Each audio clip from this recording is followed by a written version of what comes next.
As I think, and I hope you know by now, that the governor, while he reminds you that he is an Irish Murphy, feels a very close affinity to the Jewish community, having lived for years in Germany, and having spent a lot of time to appreciate European Jewry and what it means to have the threat and the fear that we so often live with every day.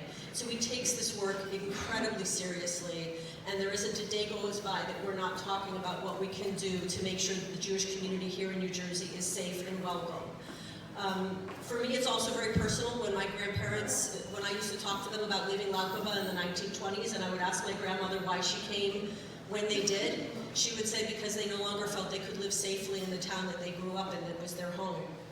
And it would crush their souls, I fear, to think that there are Jewish communities in New Jersey now that can't feel safe in these homes. And it's incredibly important to us that we recognize the privilege we have to be here, but the responsibility that it comes with.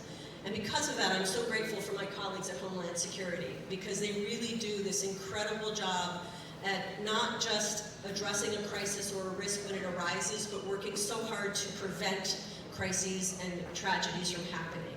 And they do so with such professionalism, and with such sincerity, and really just such excellence that we are so lucky and so blessed to have you. So I just want to say thank you for being partners, because their work allows people like me to focus in a slightly different venue. And that venue is part of what Duvi is such a good advocate for, and I really do want to give my hats off to Duvi for your advocacy, because we are here today really because of your vision.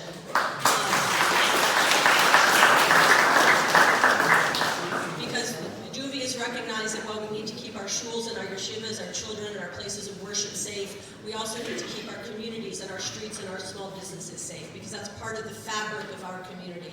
If I can't walk from shul to my home, or can't go down to buy my challah and feel safe, there's something much more deeply that we need to address besides putting guards at a shul or a yeshiva. Those are very important, but it's not sufficient if within the community there exists fear.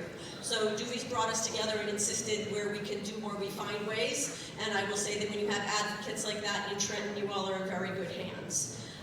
So my work really focuses on a slightly different area than the security. Like I said, I have the luxury of doing that because we have such excellence working on it. We held a very large interfaith table in January with the governor to address the issues of the rise of hate crimes, specifically against the Jewish community.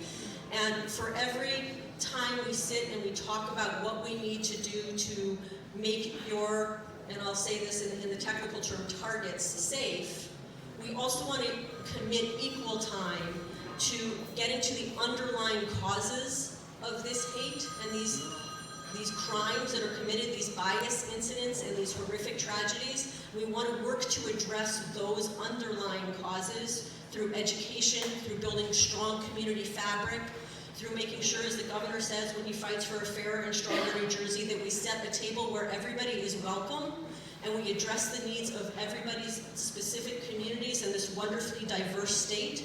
But then when we sit at that diverse table, we take the time to understand each other and to build community fabric, so at the end of the day, we can live in peace and harmony together across the diversity that we celebrate in this state.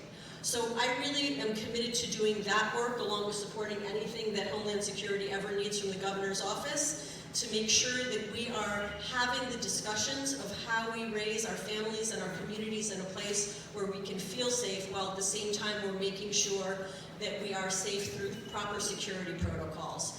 Part and parcel of the same thing, but at the end of the day, we know that no matter how much we do, the strongest way to combat a hate crime is to get rid of the hate and not to just harden a target. So I appreciate your partnership in this. I want to turn it back over to why you're here today, which is to talk about the security issues, which I agree are critically important. But I want to make sure you all know that the governor's office is here to partner with you. We will remain committed to working with you, both in this area, in the areas of education, and we're here for whatever you need. So my card will be here if anybody wants to reach out. Thank you. Toda raba.